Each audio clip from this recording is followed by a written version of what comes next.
Hello, hello. Welcome to the Tenfold AI podcast. I'm Heather. That's Matt. This podcast is sponsored, as always, by Promode.ai. How you doing, I'm Matt? never better. Never better. I'm living my best life. Well, good.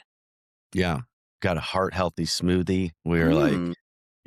We're on the blood pressure lowering plan in our house right now. Hardcore.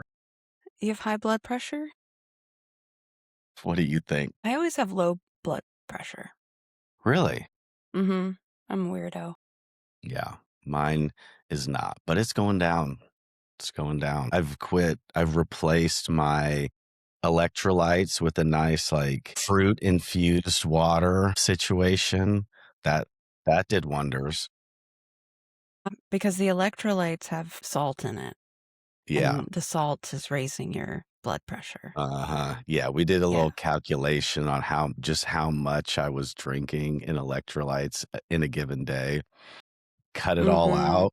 Blood pressure went down like 8 or 9% just from just from, Yeah. I actually did recently hear something about that, and the doctor was like, unless you're sweating a ton, you really don't need that many supplemental electrolytes. yeah, Like the average person in the winter who's sweating a lot. I don't know. I'm totally. sure you get your sweat on from time to time with jujitsu and Maybe it's and this whatnot. is what I'm thinking, maybe I was sweating so much because my blood pressure was so high. I think that, yeah, that happens too. It's a self-fulfilling prophecy at some point. I know. We're bringing it down though. Yeah. So we've got some fun things to talk about today, and maybe I'll just leave my sales report at this. This week was bananas. As we're going up market, talking to larger companies, more sophisticated organizations with more complex marketing operations and whatnot, man, I do feel a bit out of place. I'm not gonna lie. Like I'm still getting my confidence in that arena, trying to remember at the end of the day, it's all just people and we're just here to solve a problem. And it's that simple. But man, it's exciting too because the conversations are like 50, like there's just so much. We're having the conversations that we want to have. Like we're talking about the deeper things of AI and the future of, of work and working with AI, as opposed to, when we were talking to smaller companies, the conversation was, well, how are people going to buy things from me on social media? Right? Like just the bare bones basics of marketing. And that can be really grueling just to keep talking about that. It's like, look, if you don't think you should do marketing, why are we even having this conversation? Whereas that's a foregone conclusion, obviously. Within larger companies, nobody's wondering, should we just stop doing marketing altogether? So to get that off the table and really get into the tech has been really fun. But it's just like the mental and emotional gear shift is still like happening. Will you Do you double know what I'm click on saying? that? Yeah, double Oh click boy. on that a little bit. I'm going to take us on a little side tangent. I Okay. oftentimes finding myself, you've probably witnessed me do this, but we talk about like the elevator pitch a lot in some of our sales classes that we take. And that's something I really want to get much better at because I suck at it. Hmm. But I would constantly be finding myself like, when asked that question, I would almost intentionally just never say the word marketing because I'm like, I don't even want Mm-hmm. to mess around with whatever that means to you, with whatever baggage that comes with. I don't even want to reduce this to having anything to do with marketing. Uh-huh. And so I'm like, to your point, I'm finding it really refreshing that in these new conversations, I don't have to be like, well, like marketing, but also like when I say marketing, I mean this. And you know how like you've heard me say this. I'm like, something on your website could be this, or it could be that, or it could be that. This is the place where all of that work gets done. Mm-hmm. But the thing I wanted you to double click on, Heather, is I can't remember the exact word you just used, but like essentially you insinuated that these conversations are more intimidating, like exciting, but intimidating. Yeah. Unpack that a little bit more. Tell me how do you deal with that? How do you like, how do you manage that when that comes up? Mm. Well, honestly, that particular feeling kinda hits me, like, on my own time when I'm Mm, thinking about the landscape and what we're trying to do and, like, "Oh, I'm gonna call on" who? That company? That, you know, multinational conglomerate that's billions and billions of dollars in revenue? Like, I feel ill-equipped for that, and it's just because my background has been more mid-market. I've had some lucky strikes with enterprise, but I've never been tasked with go only sell enterprise. So I know enough to know that the deal cycle can look different. There's more people involved. Sometimes your entry point is a bit askew from who you think it would be. So it's more complexity to the deal. But as I'm thinking about it right now, it's like, shouldn't it be more intimidating selling mid market because you are going to the owner of the company? Like, and then sometimes they're passing you to a marketing director, or sometimes your entry point is the marketing director, but you're going to be talking to that business owner at some point in the transaction, almost always. Shouldn't that be more intimidating than approaching, senior directors or non-owner C-level, like CMOs? So I don't know. There's maybe a little bit of head trash there that yeah. I can work on. It's relatable. I feel the same thing of like on the engineering side of things. The thing that gets me out of it is the thing I'm most afraid of going and just like networking and making small talk with people and like being in those rooms. But you It's shouldn't like, be doing that. I know you have to do it, but that's part of operating outside of your core gifts in a mhm. pinch when you have to. Well, but here's the thing though, is like it does have this phenomenal net benefit for me. I mean, if it's a non-sales scenario, you know what I mean? Like, okay, I'm not there to sell, but maybe it's an event where there's like technical investors or other engineers or things like that, where it's like, okay, yeah, this is a place that I would provide value in it. But it just causes me so much anxiety to do.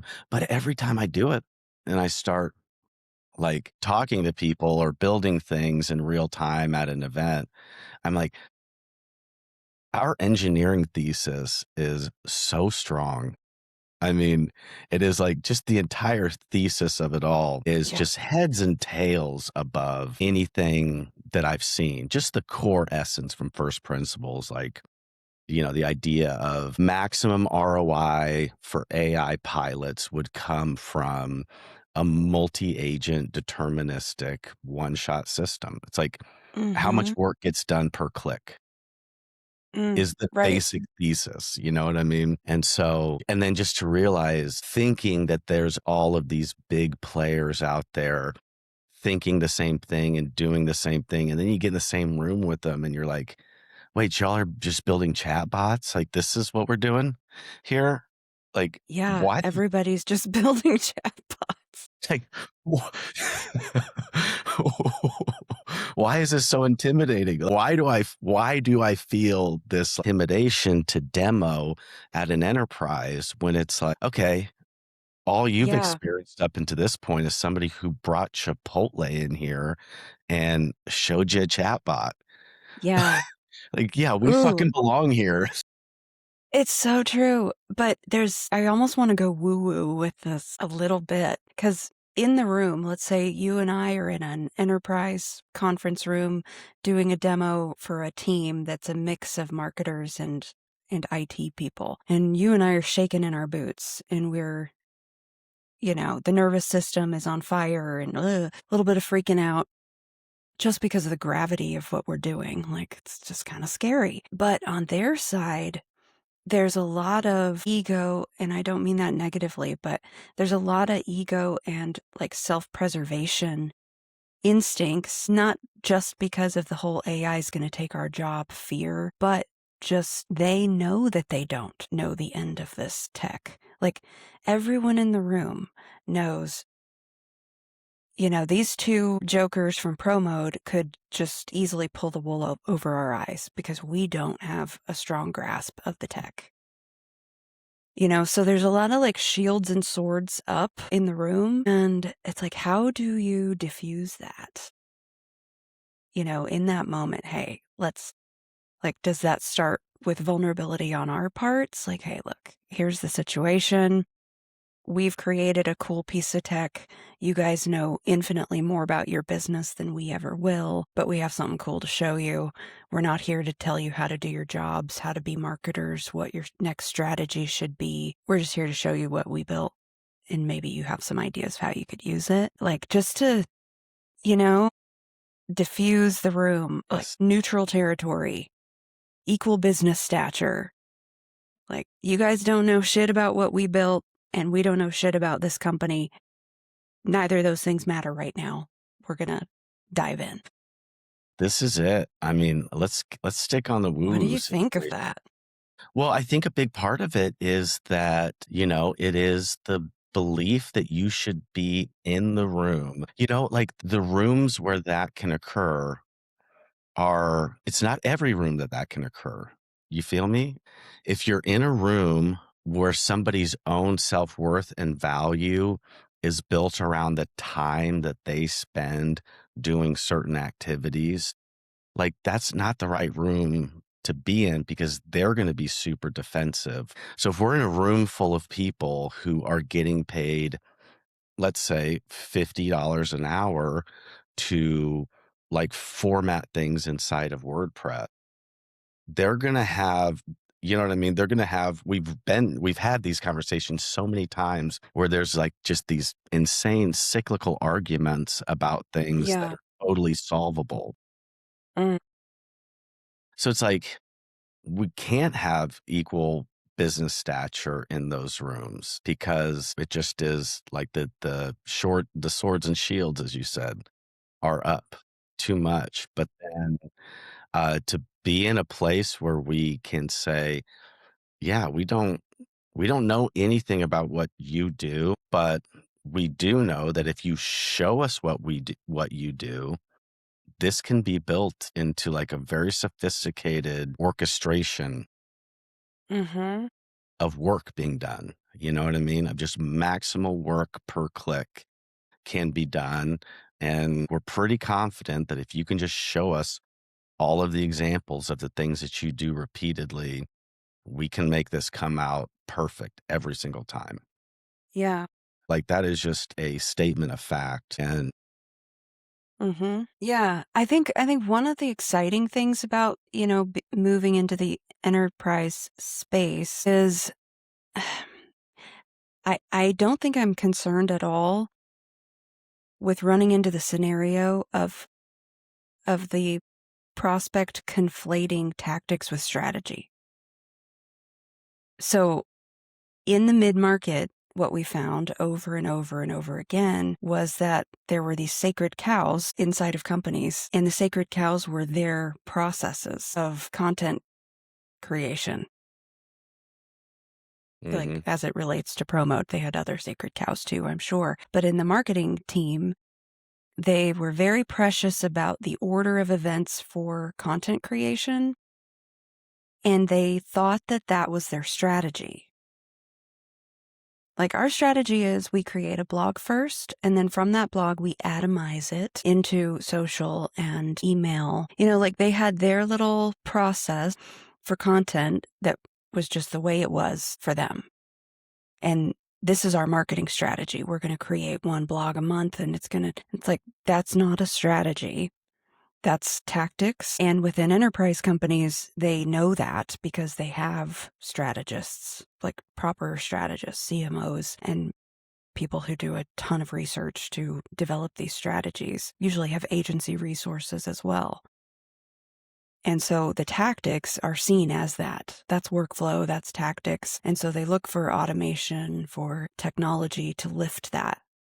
And they're very open to that. Whereas the mid-market, you got a marketing director who thinks her tactical execution of a content calendar is the strategy. And then we come upend it and it doesn't sit well. I'm just thinking, I have a meeting with one of our clients this afternoon. So they're kind of going through, I would say, let's suffice it to say they're like a SaaS platform. They're going through probably what I would call a 60% rebrand.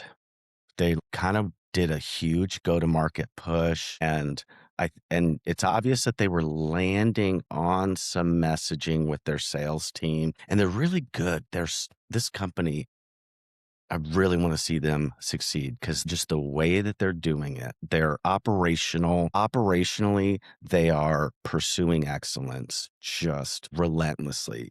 And that is just so near and dear to my heart. I love. And so they're kind of going through this partial rebrand. And so, as a part of that, they're coming to me and they're like, hey, we need to make these updates and stuff. Now, to your point about the tactics and the strategy, it's when they come to me and they're like, hey, we're wanting to do these things, it's just still that it's like, it's a hard mental shift Yeah. to just to be able to articulate what that means. Because from my perspective, I'm trying to engineer this rebrand at the highest levels and then identify the points where it can be tested in real time. And so the questions I need to ask are very strategic questions. I need to say, okay, now with this particular type of customer, like they've got like 6 customer personas.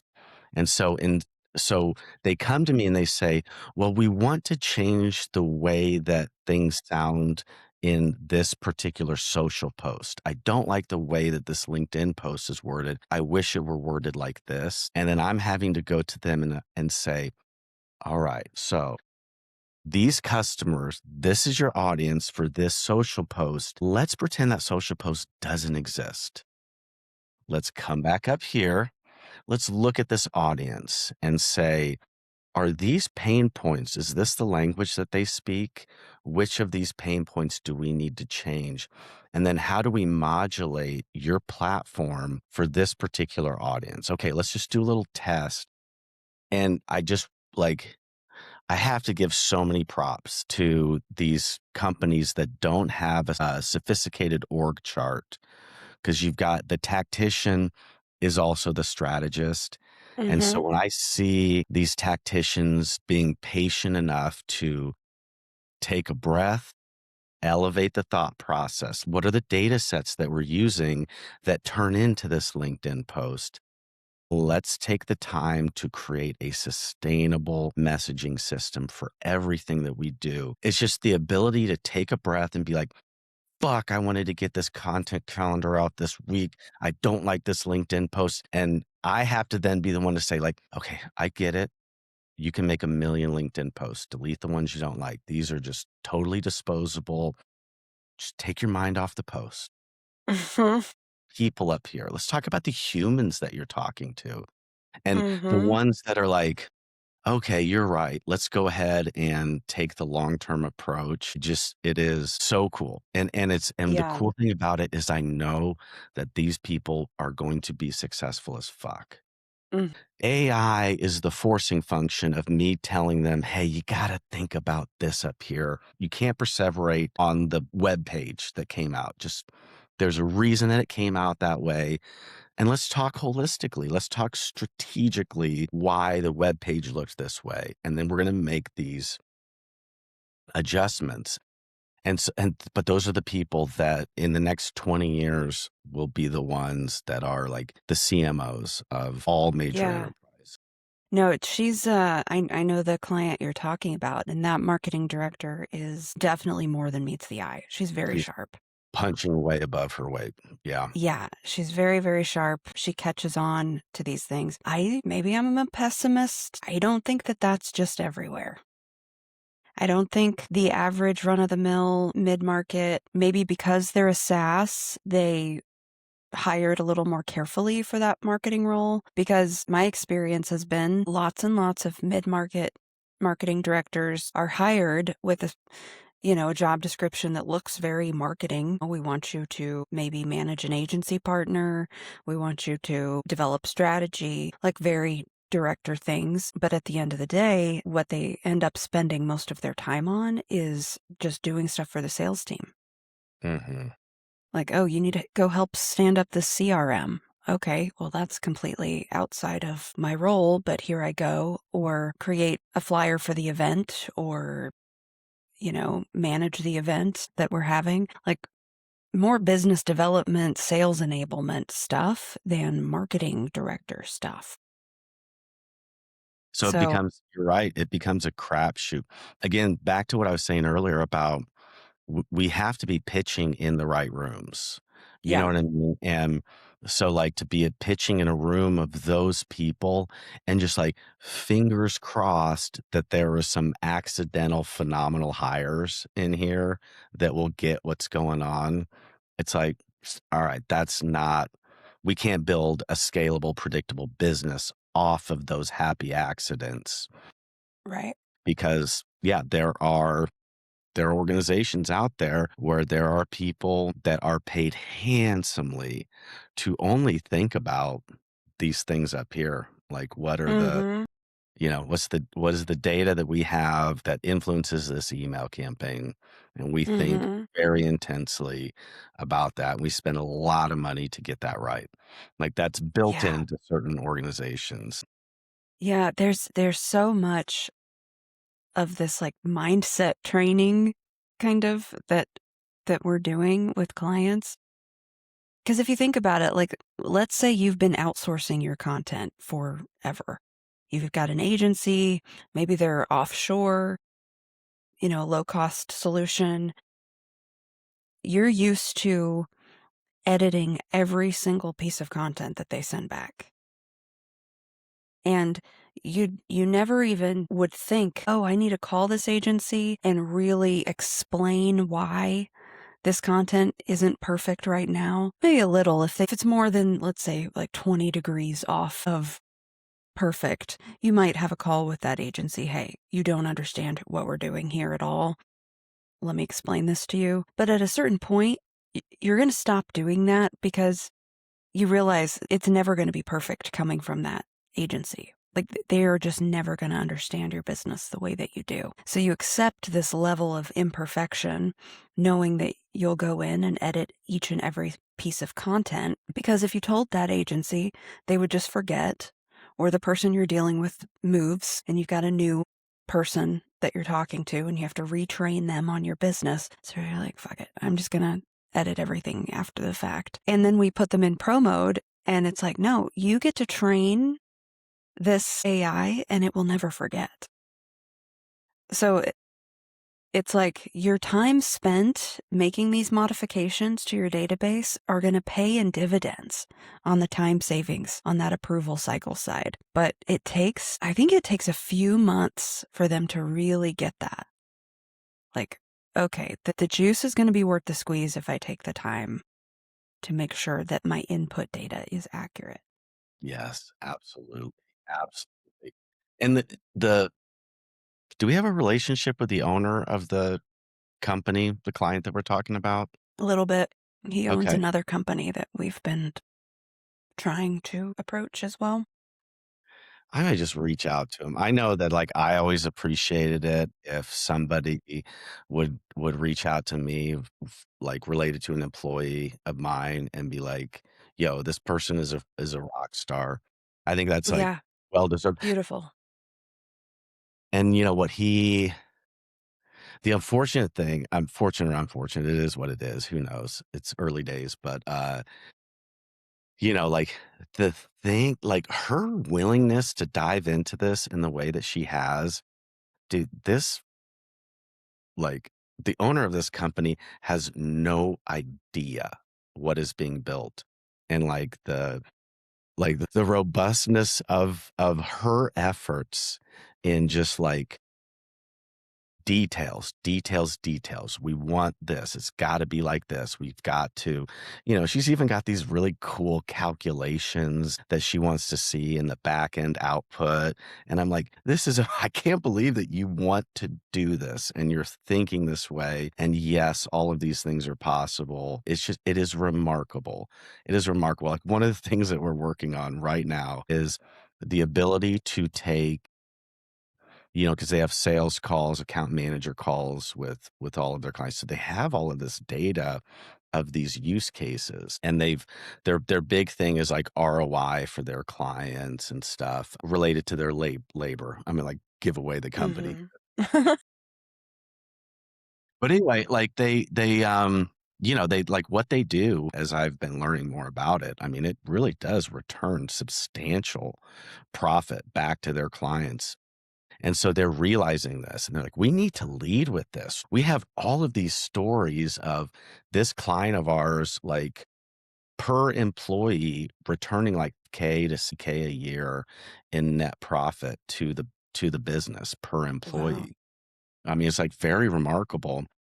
Yeah. And so they want to start sharing this information on their website. They just want to like create a little hub on their website. And so she is wanting to be like, can I just like dump something in here and have promo do all the calculations of this scenario and then publish it on our website? I'm like, yeah, 100% we can do this. It's just remarkable That's stuff. cool. Just really, really cool stuff. And a system like that, if that ends up like if any of these experiments that she's running ends up being effective, I mean, we're talking about you've just installed all of this infrastructure into your company that could be run for the next decade. I mean, it's Mhm. just like, what an asset, like what an accruing asset that just somebody being willing to go through the work of training a system like this.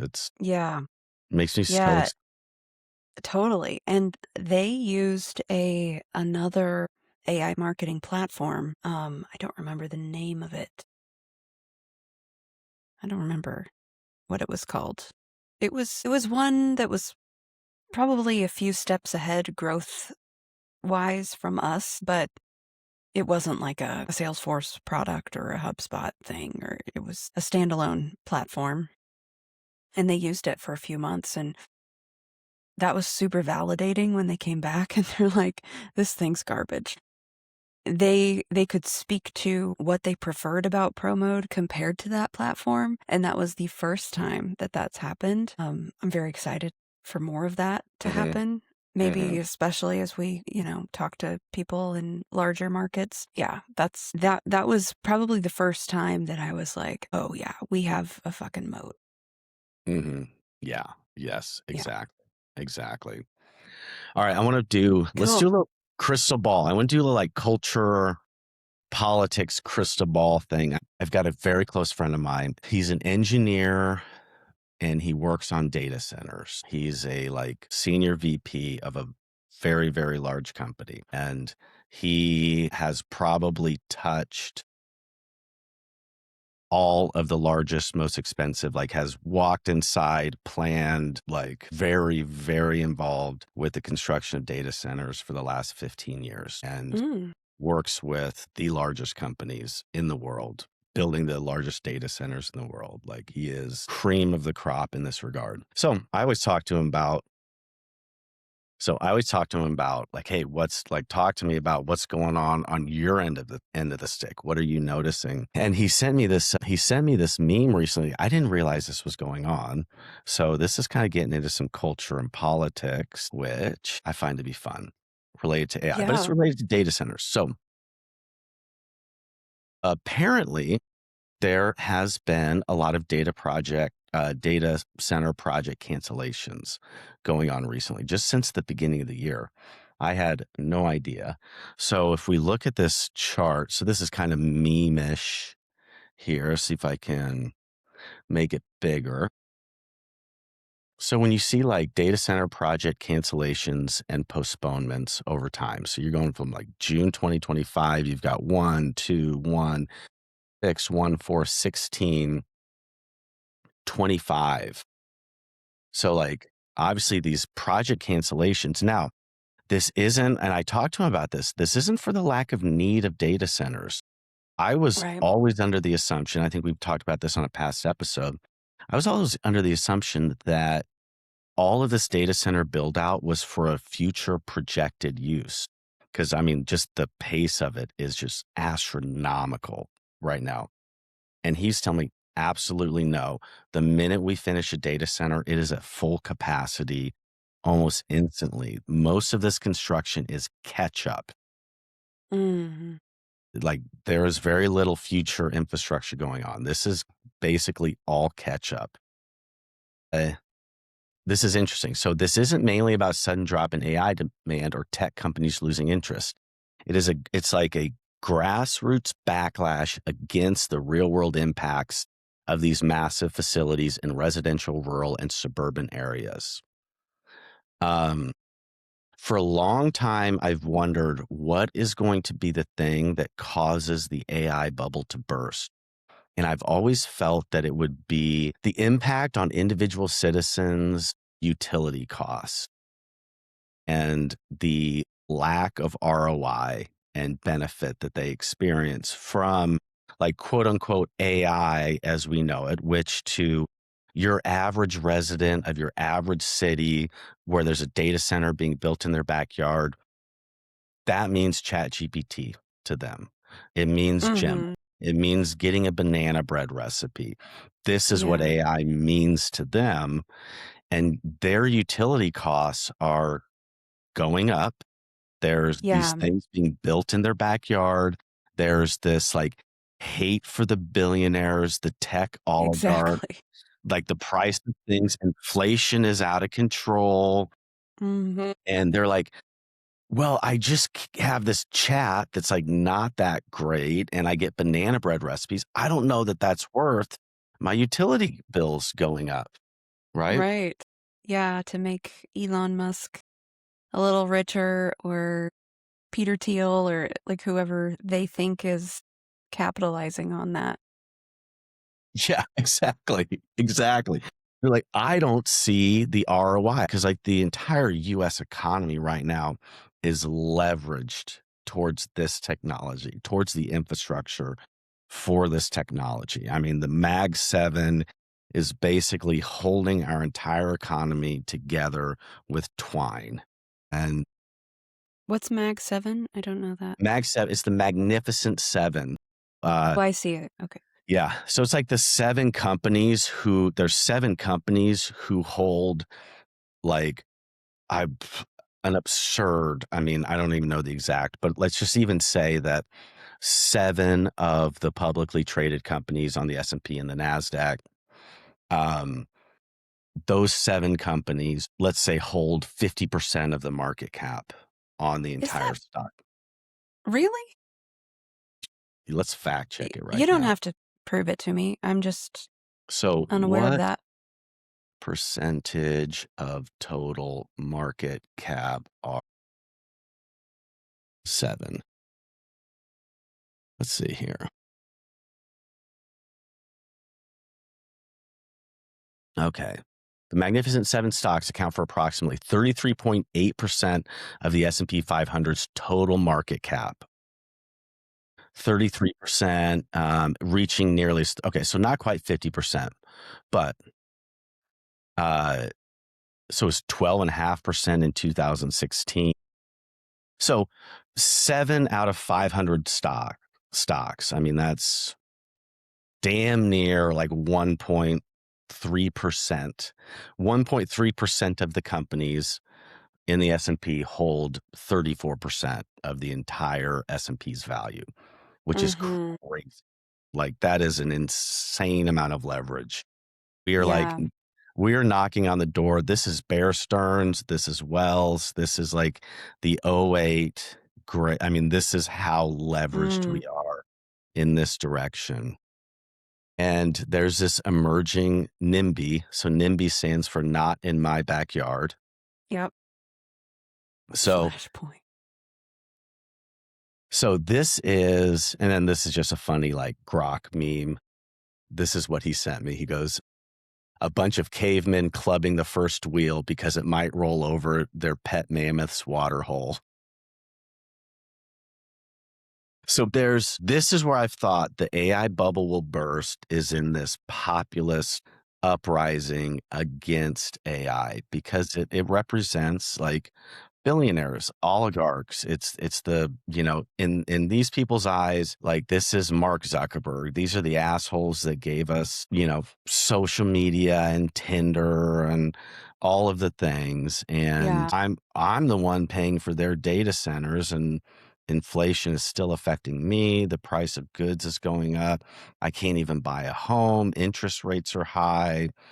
All of these things, like, not super related to one another, but within the body politic, these are all the same things. They're all lumped into the same situation. And unfortunately, a lot of these companies building the data centers would come in. And I mean, could you imagine the pitch deck? Like, if you're a multi billion-dollar company and you roll into some podunk city council meeting, I mean, we're going to strip clubs. We're going to Travis Kelce's Steakhouse. I mean, we are doing this thing. You know what I mean? Like, there's an unlimited budget for negotiating these deals, both with the public utility companies and these city councils.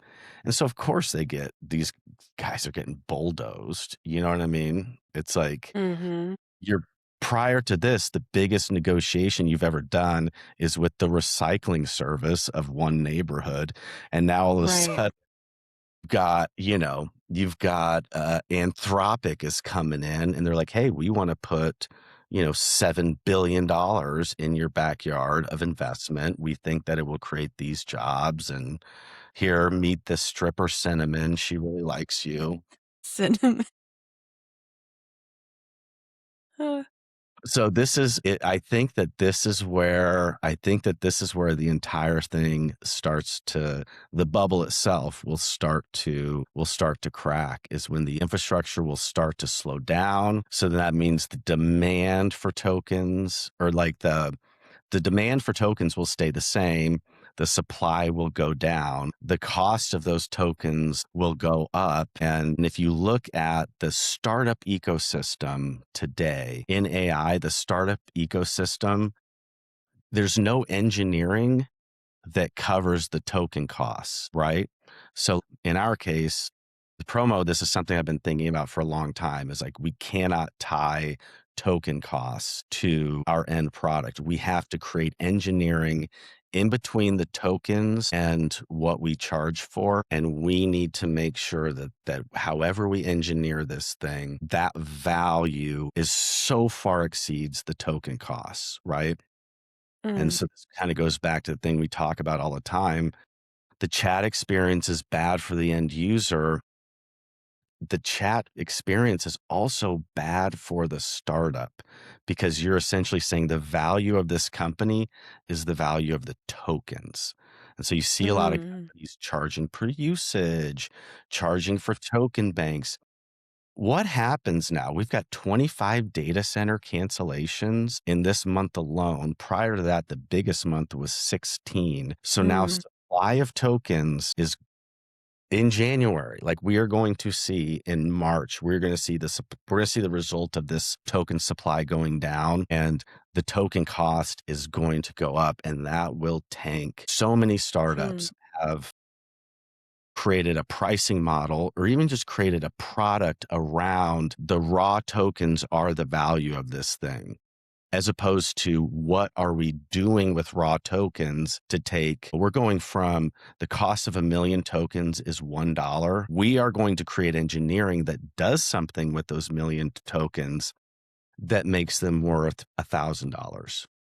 mm-hmm. So, even Yeah. if the price of those million tokens goes up 10x, so now we're at $10. Well, we've created engineering wherein the value of those tokens like, we increased it 1,000x. So even a 100x increase in token costs, we have an engineering layer that protects us. Hmm. And there's very few, and the vast majority of AI startups are riding a bubble based upon seeing ChatGPT released. So that's their own Mm-hmm. perception that they are replicating their business model based off of the value that ChatGPT associates with tokens instead of Yeah.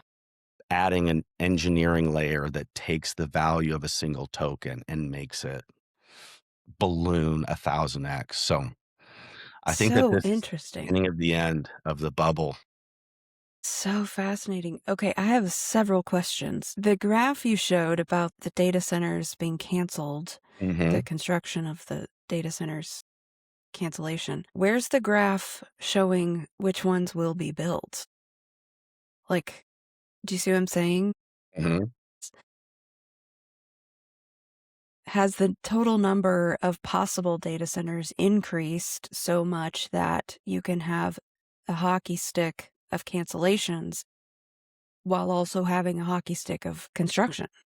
So this is, and this is just very anecdotal, but the source of the information I would stand by. So according to my buddy who builds these, he's like, we can't afford a single cancellation. In fact, like we are not increasing new data center builds. We're not keeping up with current demand. The idea of like I see. one cancellation is one cancellation too many, even if Mhm. the number of data center builds is going up, like, Mhm. it's not going up fast enough. There is, like, truly a I mean, like, the limiting factors in these situations, the speed with which they need to go up is, like, they are thinking about, like, concrete curing time.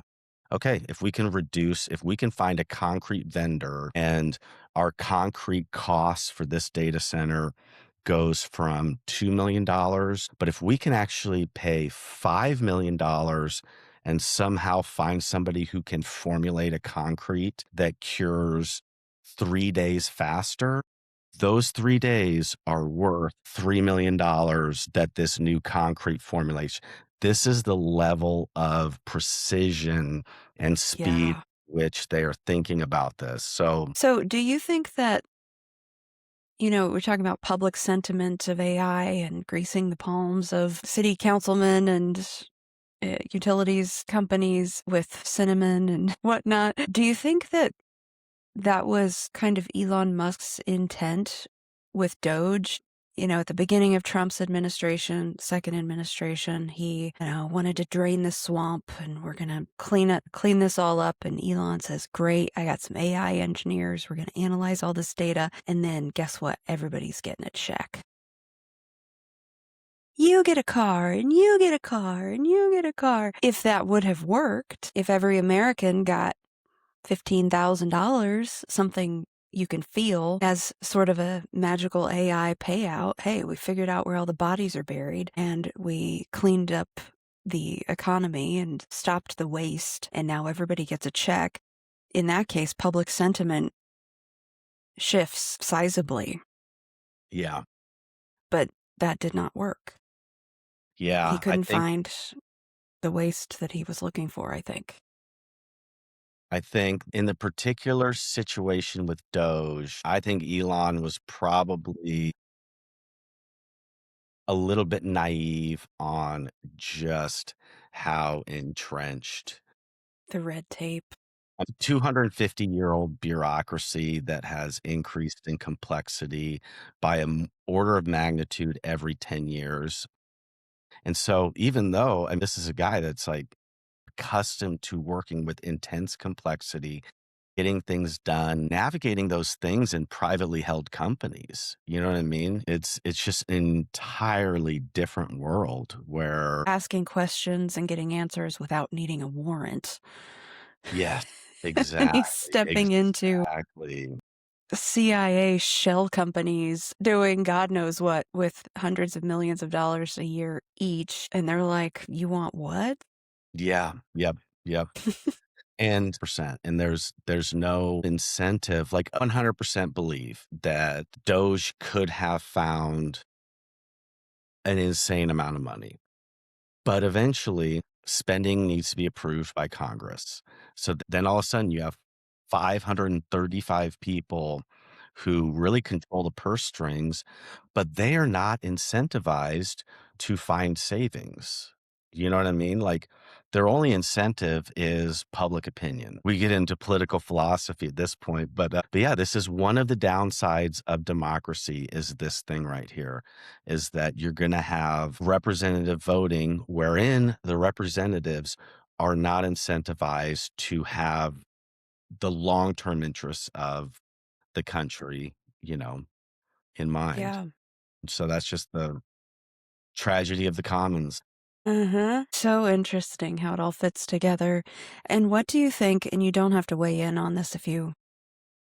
if you don't want to for any reason. I mean, do you think that the whole Venezuela thing of late, is there a tie-in? Is there a, hey, we're gonna go get screaming deal on some oil. We're gonna drive some of these consumer costs down in preparation for some new bills Totally. in the mail in the form of AI compute, Yeah. whatever. Yeah. Yeah. It's, I mean, just, I think Like, he's trying to sort of, like, tip the scale. It's this delicate balance, like, if we take a little from over here and maybe we give you a little back over here, but you gotta give it back before we take. I don't know. it is an interesting thing. I mean, like, there's an inherent issue with building an empire. I mean, you've watched Foundation. All of these things are just it's the burden of empire, and it's a tale as old as time. And so that's like what these things are. You know, what the incentive is, I don't know, but empires are like black holes. They consume until they consume themselves and implode, and then the whole deck of cards gets reshuffled. And Yeah. so I think that like whatever the whatever the use case for all of these resources are, I'm sure AI has something to do with it. Energy, I mean, just they're just resources, you know. Empires consume resources. And the weird thing is that unlike any time in history, it's like you're seeing empire building being live streamed, which is Mm.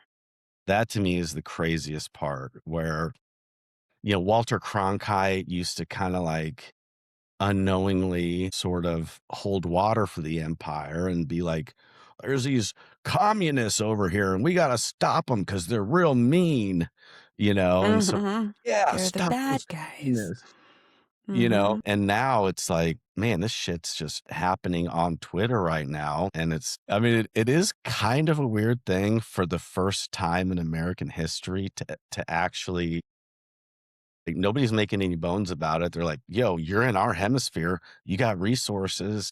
Like, kiss the ring." That's crazy. We at least used to be, or not we, but like the United States used to be a little bit. At least we would like create a crack epidemic to, you know, make Yeah, it all you're make. right. I Yeah. mean, we're just It's like like, very much out in the open with it right now. yeah, now it's like, "Oh, you mean we're at war? Are we at war with Venezuela? Oh, no. We just kidnapped their president. Yeah, And we're not at war? No. yeah, Are you sure? Are we yeah. invading is that gonna be the 5th state? What are we doing?" At least have the decency to start a war and sell us on it. Yeah. Are we putting down the gauntlet? Are we mad at them for something? Don't worry about it. It was really cool. Don't worry about it.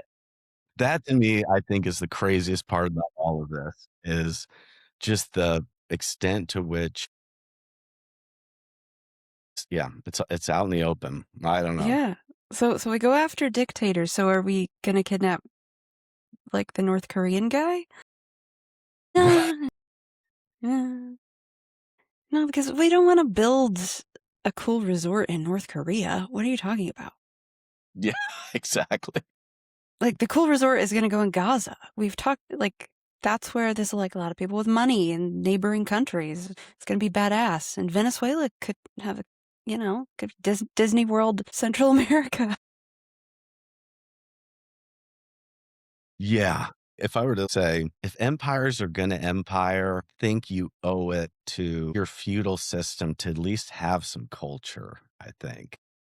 Like, we are not exporting anything interesting. Like, to your point, it's like resorts in Disney World. God, we're like, why are we expanding leisure throughout throughout the empire? I mean, like, can we at least have we have so many cool Mhm. people, you know what I mean? Like, why can't we have, like, Jay-Z, you know? I mean, let Jay-Z come up with a cultural plan in Venezuela or something. No, we like our downtime for sure. I saw some statistics the other day. I was doing research on social screen time per application. LinkedIn is the least. Average screen time is like 4 minutes a day per user across, like, I think it's 650 million users, and a very small percentage of them have daily screen time, and the average among them is 4 minutes a day. Yeah. Whereas TikTok, I think it was 55 minutes a day, 55. average across all users. And I don't remember the total users. It was much higher, billions. So my YouTube algorithm is pretty spot on always, and it's got these shifts. So I've started getting really into these like jewelry shorts. And there's these guys in New York that make crazy jewelry for like rappers and stuff. And so I just think that's fun. Like, okay, Mhm. Busta Rhymes wants a new chain, goes and they'll just do a short of it. And it's fun because they're show like melting down the gold, coming up with the design and stuff like that. And so I've been going hard on this for the last couple weeks. This morning I was brushing my teeth and I had my phone sitting on the counter and I was watching one of these. It was like Busta Rhymes actually. And as I'm brushing, I took my elbow and I scrolled to the next one. And and I looked at myself in the mirror and I was like, come on, buddy. You're like, "I am a monster." They have those clicky devices now that you get. It's like a Bluetooth pairing, and you can just, like, have it in your hand to click. No, I don't have one, but they do exist. it's I amazing. I will admit, I think the first year I was on TikTok, I might have scrolled a little too much, and I got, like, some, like, weird arthritis stuff in my thumb from scrolling, my right thumb. And my right thumb is, like, way girthier than the left thumb. My right hand looks like a guy who's been in solitary confinement for a while. Oh my God. I mean, back to the conversation about empire.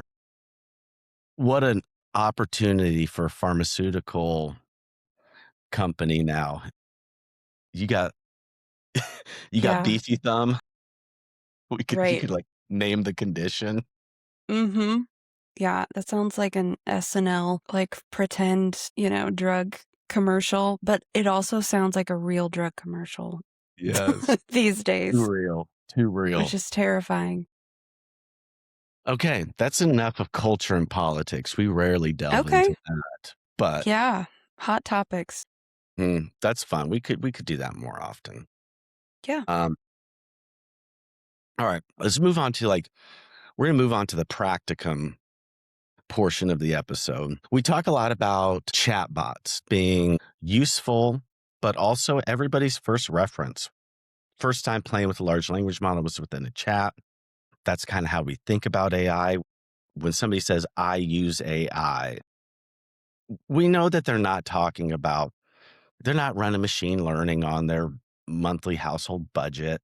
We know that they're interacting with a chatbot, right? And so one of the things that we always do is just try to educate people like, okay, there's AI, there's LLMs. With LLMs, there are chatbots. A chatbot can be really deterministic and robotic, and it can also be very open-ended, very creative. It's like the Grok Unleashed mode, and these things can be fine-tuned. You can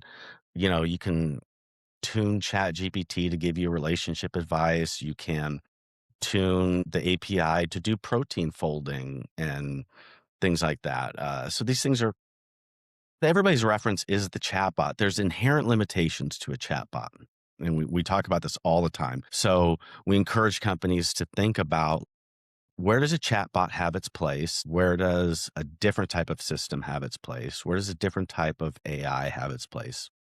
Things like that. But everybody's first reference is always the chatbot. So Mhm. anyway, I went to this event recently and we built some chat agents. And this was very much, this wasn't like a webinar type situation where somebody's showing you how to do a make.com workflow or building a custom GPT. We're like using LangChain to build an agent from scratch.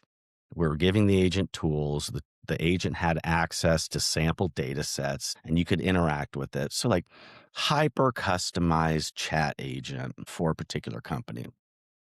I remember I still have access to the playground for 30 days. And so I was thinking, oh, Mhm. this will be great. Let's expose ourselves to a lawsuit and maybe highlight this some of these things that we talk about. So I've got this agent open and just to level set it. So we built this agent and we put in some sample data for a fictitious retailer. And the retailer is like fitness, wearables, yoga mats, like water bottles, and they have different regions. So I'm guessing there's a storefront in here. So I think the closest retailer that we could consider as we're thinking about this is like, think of like Dick's Sporting Goods or even Shields, or Mhm. let's say even a Lululemon. Let's use I like Lululemon. Let's pretend that this is Lululemon's. It's a fictitious data set. So this is not actual Lululemon data. I just want to be super clear about that. But I'm just trying to give a reference point to people Mhm. listening to this. Like, what kind of company are we working with? So this would be like an agent that Lululemon HQ paid somebody $5 million to come in and build, and they're paying this consultant, another 500K and allocating probably another 500K per month in internal resources for maintaining this. And it's an agent that can chat with a lot of actual data for this made up Lululemon company. So in the data set, we have marketing campaign metrics, we have a master product catalog, we have transaction data, we have social media engagement, and then we also have support tickets inside of here. So we have every single support ticket where any customer has gotten into a chat, called a customer support person, needed a return. We have access to all of this data that we can ask questions of in this chat. So we're just going to like play around with it and we're just going to ask it some questions and just see what the output looks like. And then talk about what might be the next step that you would do with a tool like this. So, Okay.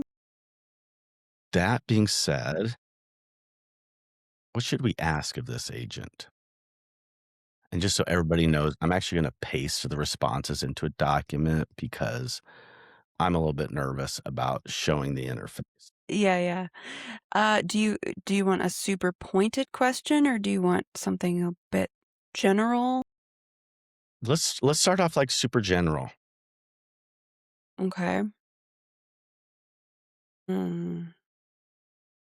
And you have product data? Mhm. Okay. Let's do mm, rank our water bottle sales from most sold to least sold in Q 2025. Okay.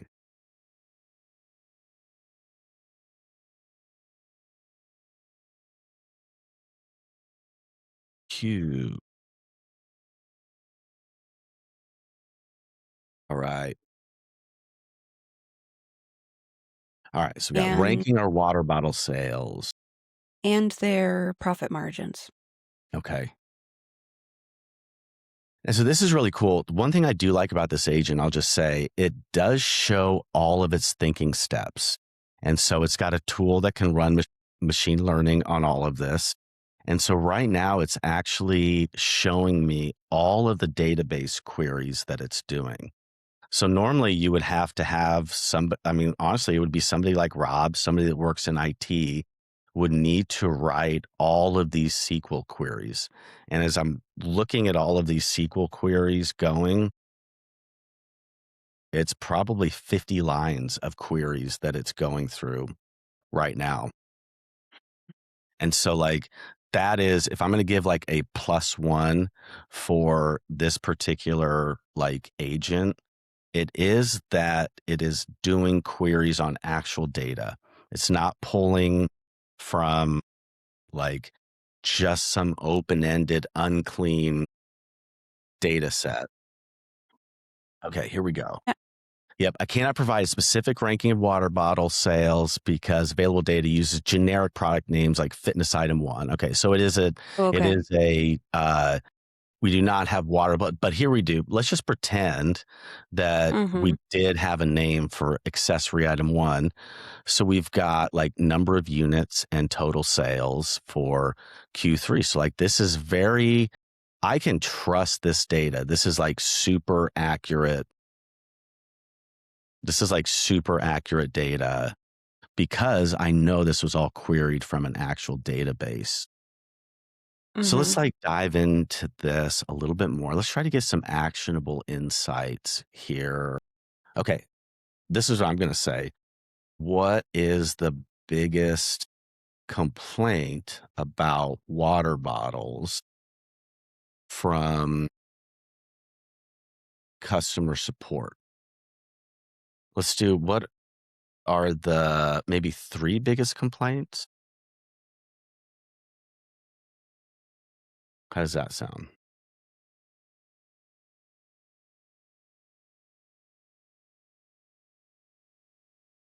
So it's going again. The user's asking about the top 3 complaints. I found some customer support chat transcripts. Let me search for more specific complaints.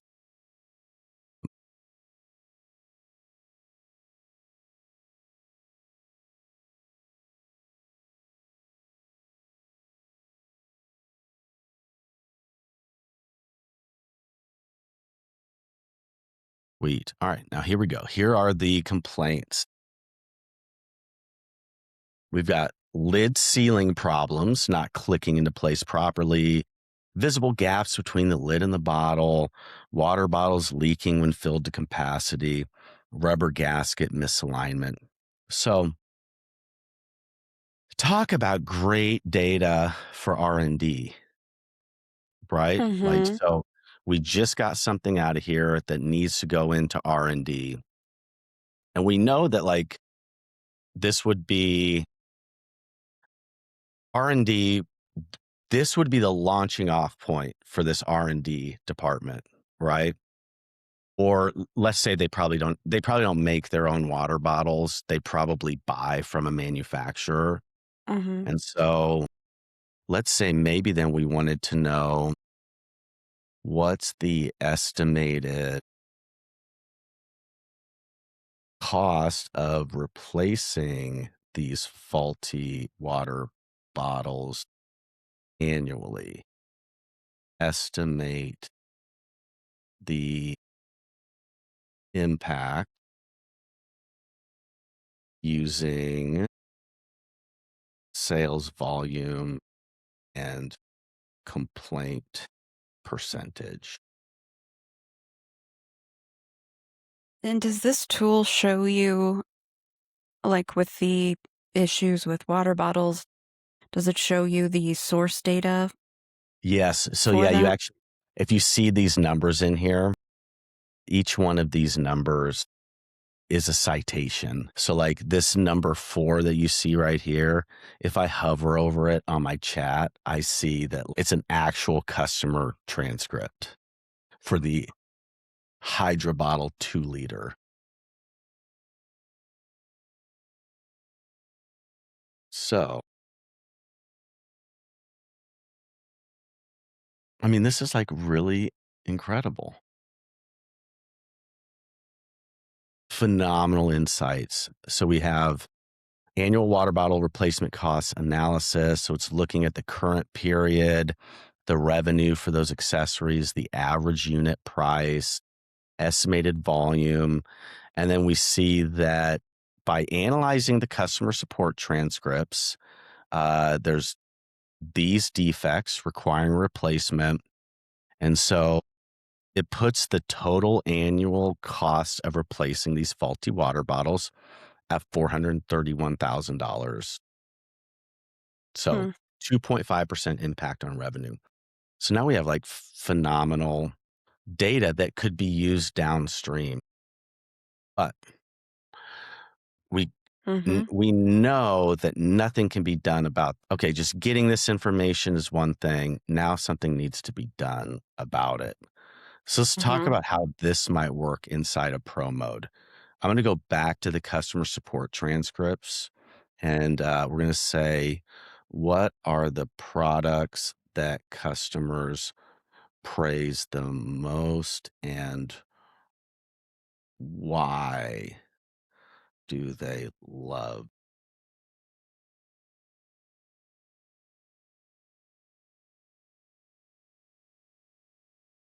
Yeah, so it's kind of like a supercharged version of how you might use an AI note taker.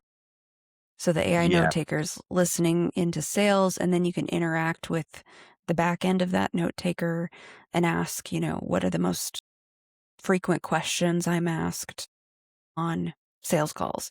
And then you can take those insights, plug it into Pro Mode, create content from it. But this, you're just getting more robust business insights. Hmm. Yeah. Okay. Okay. So now we're getting into something that we could take over and use in Pro Mode. So here are the analysis of the things that customers appreciate the most. So product features customers appreciate. The Power Yoga Mat, customers value excellent traction and grip for workouts. Why customer loves these products. So these are all insights from actual customers. Uh, and so we know that this is amazing. Now, Pro Mode would be the place that you would actually do something with this. So let's say you want to take something from your chat. And so we have these great insights that somebody was able to get from a chat. Ideally, this is the CMO. I mean, the CMO can recognize differentiation. They could look through these transcripts and be like, boom, boom, boom. We need to change our messaging on our Power Yoga Mat. So Mm-hmm. now, if you want that to be the case forever, we're just going to add a new product profile. And it's going to be our Power Yoga Mat. Okay. And then let's go here. So we've got Power Yoga Mat, excellent traction and grip for workouts. Now, obviously, this is a sample data set. So these are like just total bullshit, right? Yeah. And then why customers love these products. Boom. Okay. So sweet. So let's say we had like better data sets and it just wasn't made up transcripts.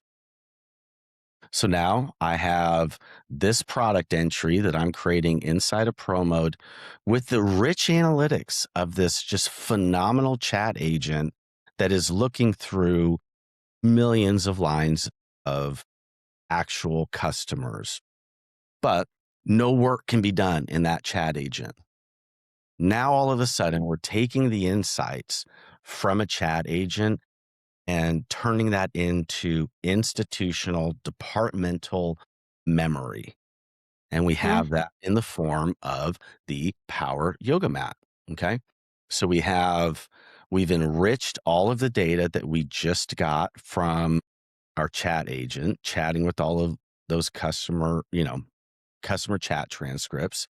And we have like, now we have a legit entry into our MarTech database to where every time we talk about our product Yoga Mat, it will be like reinforced in the exact way that we know that our data says it needs to be.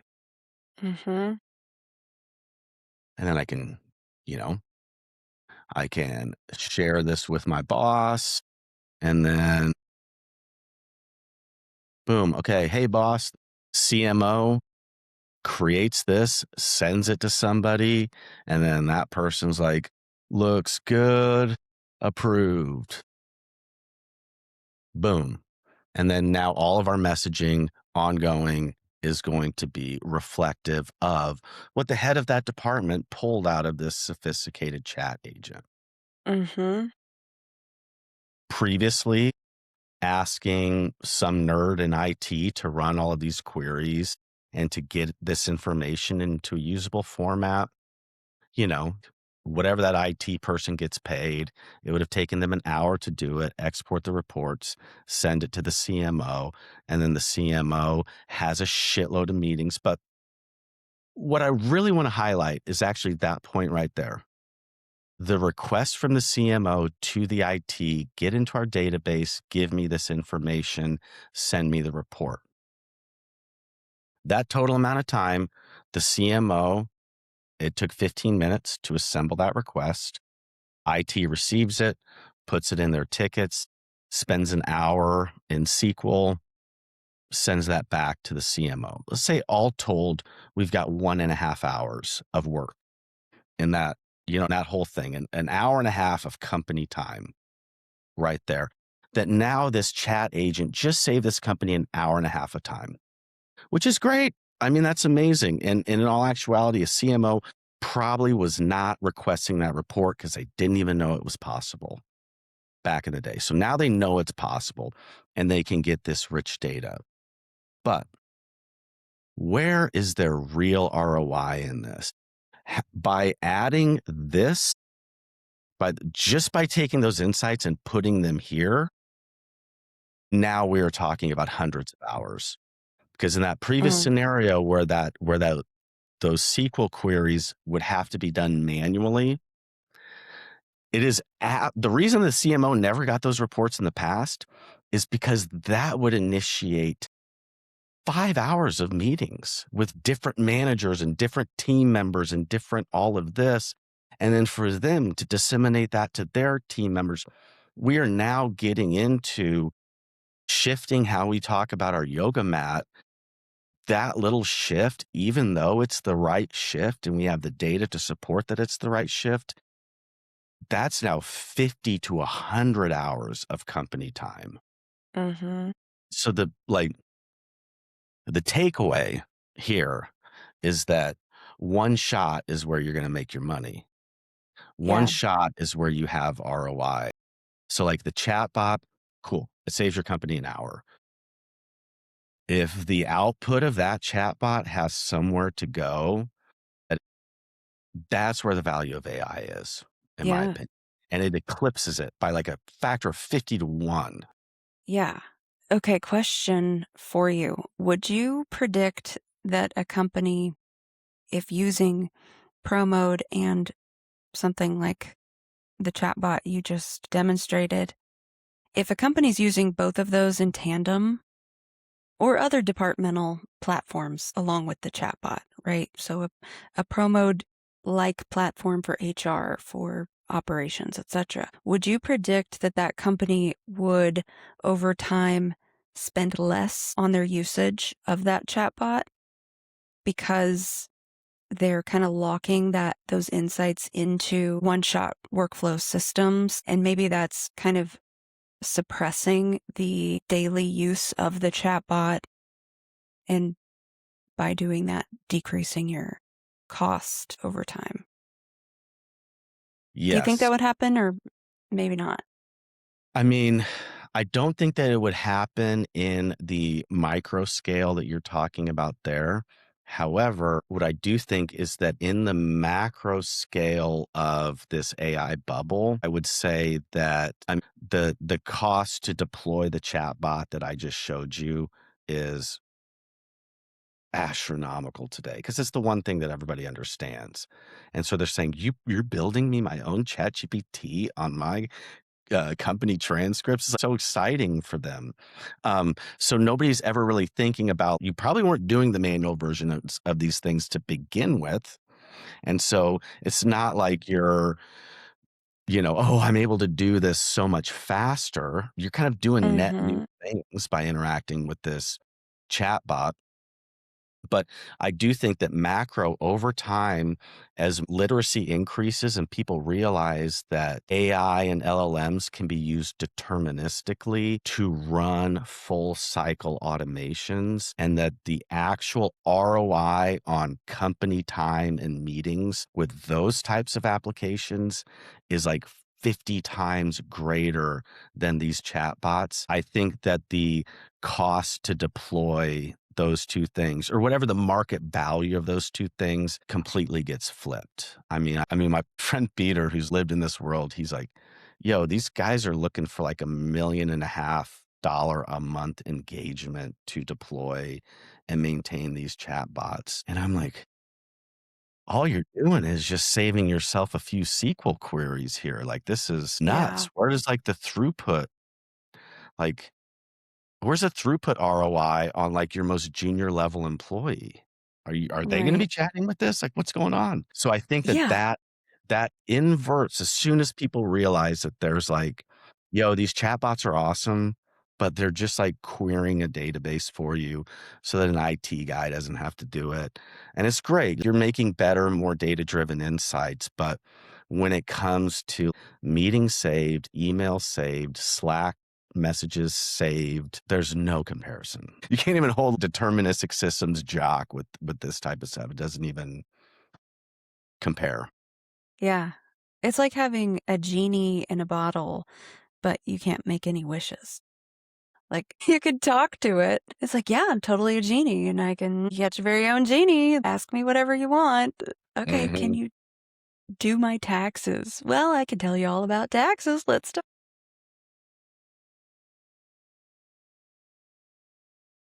I don't know what just happened to my camera.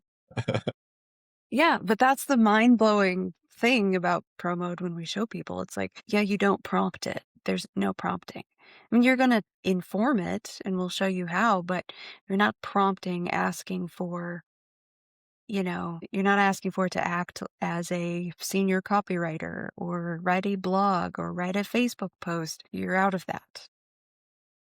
It blows their mind, and then finished product emerges. I'm thinking of like up the recipes. It's like the history of banana bread in 1487. It's like, I don't care. Just give me the recipe. Actually, make it for me. Could you? Yeah. Exactly, exactly. Yeah. Yeah. But Cool, yeah, cool. that's the juice. Yeah. What a time to be alive, man. That's cool. Or you want to wrap? Let's do it. Or do you have more? Okay. Well, I think we did a good job. I know we did a good job. This has been the Tenfold AI podcast. I'm Heather, joined by Matt, and sponsored by Promode.ai. Check us out, follow along. We build in public and sometimes freak out in public, so stay tuned for that. See you later. I